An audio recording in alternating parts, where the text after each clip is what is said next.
So చూశారు కదా, పరిస్థితి అయితే ఇదనమాట. మీకు ఆల్రెడీ థంబ్నెయిల్ చూసి అర్థమైపోయి ఉంటుంది. యాక్చువల్లీ నేను చాలా అంటే చాలా భయపడిపోయా, ఏం చేయాలో అర్థం కాలేదు.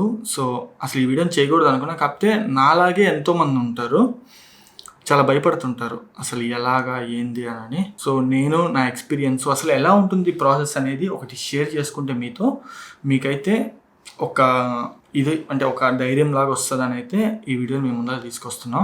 మ్యాటర్ ఏంటంటే అస్సలు వేరే దేశంలో పాజిటివ్ వస్తే ఏంది పరిస్థితి. యాక్చువల్లీ ఈరోజు నైట్ ఫ్లైట్ ఎక్కి ఇండియాకి రావాల్సింది, బట్ మొత్తం స్మాష్ అయిపోయింది. 14 days ఇక్కడ ఇరుక్కుపోయాము. అసలు ఎలా ఉంటుంది ఏంది, నెక్స్ట్ ఏం స్టెప్స్ తీసుకోవాలి, ఒకవేళ ఇలాంటి సిచ్యువేషన్ వస్తే మనం ఎలా ఉండాలి ఏందని అయితే మనం ఇప్పుడు మాట్లాడుకుందాము. ప్రెసెంట్ ఎట్లా ఖాళీయే కదా నెక్స్ట్ 14 days.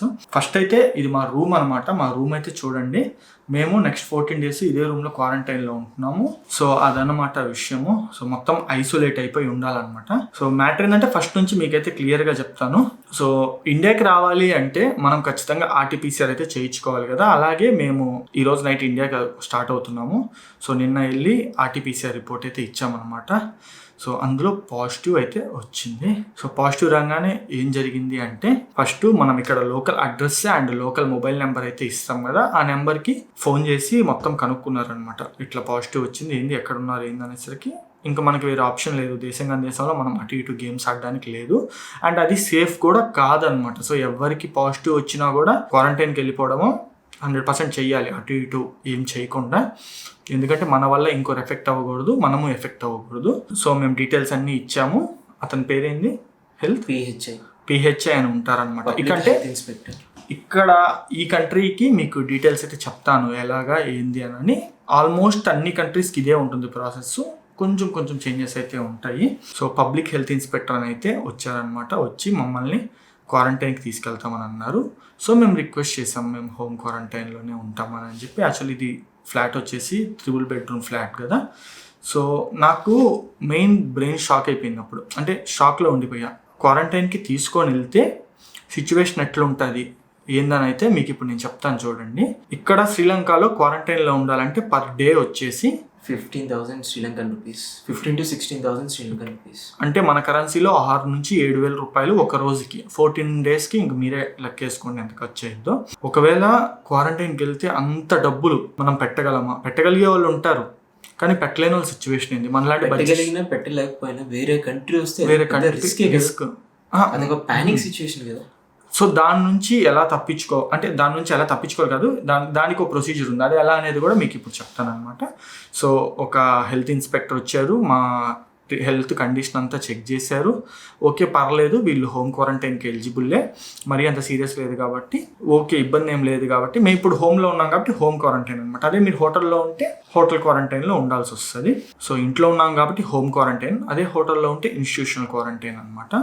సో మనం లూజ్ అయ్యేది ఏంటంటే ఫస్ట్ మన టికెట్స్ పోతాయి. ఆల్మోస్ట్ నేను యాక్చువల్లీ 10 days బ్యాక్ వెళ్ళాల్సింది ఇండియాకి. శ్రీలంకని ఇంకా ఎక్స్ప్లోర్ చేద్దాము అని అయితే ఒక 10 days ఎక్స్టెండ్ చేసుకున్న ట్రిప్ని. మొత్తం ఈ రోజుకి నేను 28 days అయింది శ్రీలంకకు వచ్చి. మీకు వీడియోస్ అయితే కొన్ని ఇంకా పెండింగ్లో ఉన్నాయి, అవన్నీ వస్తూనే ఉంటాయి అనమాట. దానికంటే ముందు ఇది అప్లోడ్ చేస్తున్నాను, మీకు కొంచెం ఇన్ఫర్మేషన్ ఉంటుంది అండ్ మా సిచ్యువేషన్ అయితే చెప్పొచ్చు అని అయితే.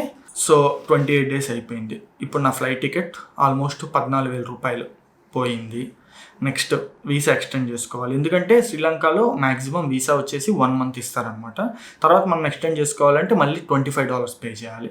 ఇప్పుడు ఆ $25 కట్టాలి, మళ్ళీ 1 month ఎక్స్టెండ్ చేసుకోవాలి వీసా. అది మనీ పోయే. అండ్ మళ్ళీ టికెట్ తీయాలి. దానికి ఎట్లేదన్నా అంటే ఈసారి ఏంటంటే ధైర్యం కూడా రాదనమాట మనకి అడ్వాన్స్గా బుక్ చేసి పెట్టుకోవడానికి. ఇంకా అప్పటికప్పుడు చేసుకోవాలన్నా కూడా మళ్ళీ అదొక 10-15 వేలు. మళ్ళీ ఈ మధ్యలో ఆర్టీపీసీఆర్లో ఇప్పుడు ఒకటి చేస్తారు, డే 5th ఒకటి చేస్తారు, డే 11th ఒకటి చేస్తారు, అండ్ ఎండింగ్లో మెయిన్ ఆర్టీపీసీఆర్ కూడా ఒకటి తీసుకోవాలన్నమాట మనం. సో ఇంత ప్రాసెస్ మొత్తం 50,000 నుంచి 1,50,000 వరకు ఖర్చు అవ్వచ్చు మనకి వేరే దేశంలో. ఇన్స్టిట్యూషనల్ క్వారంటైన్ రోజుకి 6,000 అయితే అక్కడే 89,000 అవుతుంది మనకి. నేను చెప్పేది మనకి 50,000 నుంచి 1,50,000 వరకు ఖర్చు అవ్వచ్చు. అదే ఇన్స్టిట్యూషనల్ క్వారంటైన్ పోయారనుకోండి ₹1,00,000 అయితే మినిమం అయ్యిద్ది అనమాట. సో దేశంలో వచ్చి ఇరుక్కొని సిచ్యువేషన్ అయితే ఇలాంటిది వస్తే చాలా అంటే చాలా దారుణంగా ఉంటుంది. మా సిచ్యువేషన్ అయితే మీ అందరూ అర్థం చేసుకుంటారని అయితే అనుకుంటున్నాను. యాక్చువల్లీ మనం ఏంటంటే కొంచెం ఆలోచిస్తాం, లైక్ ఏంటంటే ప్రతి దగ్గర మనీ ఎలా సేవ్ చేయాలన్నట్టే. సో నేను మీకు ఇందాక చెప్పాను కదా, ఈ మనీని అంతా సేవ్ చేసుకోవడం ఎలా అంటే, చాలా మంది ఏంటంటే మనమంతా ఏంటంటే టికెట్ డబ్బులు ఎంత తక్కువకి వీలైతే అంత తక్కువకి తగ్గించుకోవడానికే చూస్తాం. నేను కూడా అలాగే చేశాను అనమాట. అదే నేను చేసిన మిస్టేక్. నేననే కాదు, అందరూ అలాగే చేస్తారు. అంటే అందరూ అంటే మ్యాక్సిమం అలాగే చేస్తారు. Money 95% people don't book what he's going to say. అంటే ఇంటర్నేషనల్ ట్రావెల్ కానీ లోకల్ నేను ఇప్పుడు చెప్పేది 95% మంది, 90% మంది ఇది చెయ్యరు అనమాట. సో చెయ్యాలి ఏంటంటే అది, సో టికెట్ బుక్ చేసుకునేటప్పుడు నన్ను అడిగారు అనమాట, ట్రావెల్ ఇన్సూరెన్స్. చాలా మంది అయితే చేసుకోరు. నేను ఇప్పుడు వరకు చేసుకోవాలి, ఒక 4-5 టైమ్స్ ఫ్లైట్ ఎక్కా కదా, ఒక్కసారి కూడా చేసుకోవాలా. అది నాకు ఇప్పుడు అర్థమవుతుంది. అండ్ ఈ వీడియో చూసే మీకు కూడా ఇది ఎంత వాల్యూవో చెప్తాను చూడండి. ₹300 అనమాట. అంటే డిఫరెంట్ కంట్రీ టు కంట్రీ మారుతుంటుంది, ఫ్లైట్ టు ఫ్లైట్ కూడా మారుతుంటుంది. నాకు వచ్చేసి ఆ టైంలో ₹300 చూపించింది. అంటే మినిమం ఇది. మీరు ఇంకా ఎక్కువ కావాలంటే ఎక్కువ కూడా తీసుకోవచ్చు. ₹300 పెట్టి నేను తీసుకొని ఉంటే ఇప్పుడు నాకు ఆల్మోస్ట్ ₹1,00,000 వరకు క్లెయిమ్ వచ్చి ఉండేది. అండ్ ట్రావెల్ ఇన్సూరెన్స్ వల్ల ఇది ఒక్కటే కాదు, మనకి మన పాస్పోర్ట్ పైన సపోర్ట్ ఉంటుంది, లగేజ్ పైన సపోర్ట్ ఉంటుంది, మన ఫ్లైట్ టికెట్స్ క్యాన్సిల్ అయినా, డిలే అయినా, మనం మిస్ అయినా, సో మనకి ఫుల్ సపోర్ట్ అయితే ఉంటుంది. రీషెడ్యూల్ అయినా ఏదైనా మనకి ఫుల్ సపోర్ట్ అయితే ఉంటుంది. అండ్ మెయిన్ ఇలాంటి మెడికల్ ఎమర్జెన్సీస్ వచ్చినప్పుడు వాళ్ళ సైడ్ నుంచి అయితే మనకి గట్టి సపోర్ట్ ఉంటుంది. ఒకవేళ నేను కనుక ట్రావెల్ ఇన్సూరెన్స్ తీసుకొని ఉంటే, నేను ఇక్కడ బిల్స్ అన్ని క్లెయిమ్ చేసుకుని ఉంటే నాకు ఆల్మోస్ట్ నా మినిమం 60-70% బ్యాక్ వచ్చేది. సో ఒక్క ₹300 కకృతి పడి చూడండి ఆల్మోస్ట్ ఎంత మనీని పోగొట్టుకున్నామో. మా సిచ్యువేషన్ అయితే ఎవరికి రాకూడదు, బట్ వస్తే ఈ ట్రావెల్ ఇన్సూరెన్స్ ఇలాంటిది ఉంటే మనకి చాలా అంటే చాలా బెనిఫిట్ అయింది అనమాట. సో అదైతే మీరు అర్థం చేసుకోండి. అండ్ ఫస్ట్ మనం ఏంటంటే బయట దేశానికి వచ్చి ఇలాంటి సిచ్యువేషన్ ఎదుర్కొన్నప్పుడు మెంటల్లీ చాలా అంటే చాలా స్టేబుల్గా ఉండాలన్నమాట. కొంచెంసేపు నా బ్రెయిన్ అయితే ఏం పని చేయాల, అరే నాలాగా ఎంతమంది ఫేస్ చేస్తున్నారు సిచ్యువేషన్ ఏందని అయితే మీ ముందరికి నేను ఇప్పుడు ఈ వీడియోని అయితే తీసుకొస్తున్నాను అనమాట. సో మెంటల్లీ చాలా అంటే చాలా స్టేబుల్గా ఉండండి. ఇటువంటి సిచ్యువేషన్ వచ్చినప్పుడు ఏం కాదు, ఇంత పెద్ద లైఫ్లో జస్ట్ 14 days కళ్ళు మూసి తెరిచే లోపల అయిపోద్ది. ప్యానిక్ అసలు ఏం లేదు, ఏం కాదు మనకి. ఇంకా బయట దేశాల్లో ట్రీట్మెంట్ కూడా చాలా బాగుంటుంది అనమాట. అండ్ మెయిన్ థింగ్ చెప్తున్నా, ఈరోజు నాకు మన బ్రో సపోర్ట్ ఉన్నాడు కాబట్టి ఇక్కడ హ్యాపీగా నేను ఉంటున్నాను అనమాట. అదే దేశం ఒంటరిగా వెళ్తే ఇదే సిచ్యువేషన్ వస్తే మనకేం అర్థం కాదు, పక్కన ఒక మనిషి తోడు ఉండదు, సిచ్యువేషన్ ఎట్టుంటుందో అర్థం కాదు, అసలు ఏం చేయాలో అర్థం కాదు. ఒక మనిషి తోడున్నా మీరు 2-3 వెళ్ళినా అక్కడ కంట్రీలో ఏం జరుగుతుంది అర్థం కాదు, అది ఉంటుంది అనమాట. సో మీరు ఎక్కడికి వెళ్ళినా అక్కడ ఒక ఇప్పుడు నాకు తెలిసి మన తెలుగు కమ్యూనిటీ వాళ్ళు ఆల్ ఓవర్ వరల్డ్ ఉన్నారనమాట. సో బయట దేశాల్లో ఉన్న ఎవరైనా తెలుగు కమ్యూనిటీ, ఇండియన్ కమ్యూనిటీ, బయట దేశాల్లో ఉన్న ఎవరైనా మన వీడియో చూస్తుంటే, సో మాలాగా ఇబ్బంది ఉన్న వాళ్ళకి సపోర్ట్ చేయండి, హెల్ప్ చేయండి. అండ్ మాలాంటి సిచ్యువేషన్ ఫేస్ చేసిన వాళ్ళు కూడా ఎవరైనా సపోర్ట్ తీసుకోవడానికి అయితే ట్రై చేయండి, ఆన్లైన్ కానీ, లేదంటే మనకి ఆల్మోస్ట్ ఎవరీ కంట్రీలో ఇండియన్ ఎంబసీ ఉంది, మీరు ఎంబసీ త్రూ కూడా హెల్ప్ తీసుకోవచ్చు అనమాట. వాళ్ళు కూడా మనీ పరంగా కానీ లేదా సపోర్ట్ పరంగా కానీ మీకు చాలా వరకు అయితే హెల్ప్ చేస్తారు. సో మీకు బయట దేశాల్లో ఎటువంటి ప్రాబ్లం ఉన్నా ఫస్ట్ మీరు చేయాల్సింది ఏంటంటే ఇండియన్ ఎంబసీని అయితే గుర్తుపెట్టుకోండి. ఇండియన్ ఎంబసీని కాంటాక్ట్ అవ్వండి, మీకు చాలా వరకు హెల్ప్ చేస్తారు. అండ్ సెకండ్ మీరు చేయాల్సింది ఏంటంటే లోకల్ పర్సన్ సపోర్ట్ తీసుకోండి. లోకల్ పర్సన్స్ మన తెలుగు వాళ్ళు ఉంటే అంతకన్నా హ్యాపీ ఉండదు, ఇండియన్స్ వాళ్ళు ఉన్నా పర్లేదు, లేదంటే ఇక్కడ లోకల్స్ అయినా కూడా వేరే కంట్రీ వెళ్ళి మన ఇండియన్స్ అంటే ఇండియన్స్ కొనే ఎఫెక్షన్ రిలేషన్ వేరు. హోప్ ఈ వీడియో అయితే మీ అందరికి అర్థమైందని అనుకున్నా క్లియర్గా. సో ఇదంతా ఎందుకు చెప్తున్నానంటే, మీ అందరికి తెలుసు మన తెలుగు స్టేట్స్లో ఈ మధ్య ట్రావెలింగ్ అనేది చాలా ఇంక్రీజ్ అవుతుంది. సో చాలా మంది ట్రావెలింగ్ చేస్తున్నారు, వేరే దేశాలకు వెళ్తున్నారు అనమాట. సో ఇలాంటి సిచ్యువేషన్ వస్తే ఎలాంటి డిఫికల్టీస్ ఉంటాయి, ఎలా ఫేస్ చేయాలి అని అయితే మనం ఈ వీడియోని అయితే మేము ముందర తీసుకొస్తున్నాను. సో మీరైతే ఎవ్వరు టెన్షన్ పడకండి, మాకేం కాలేదు.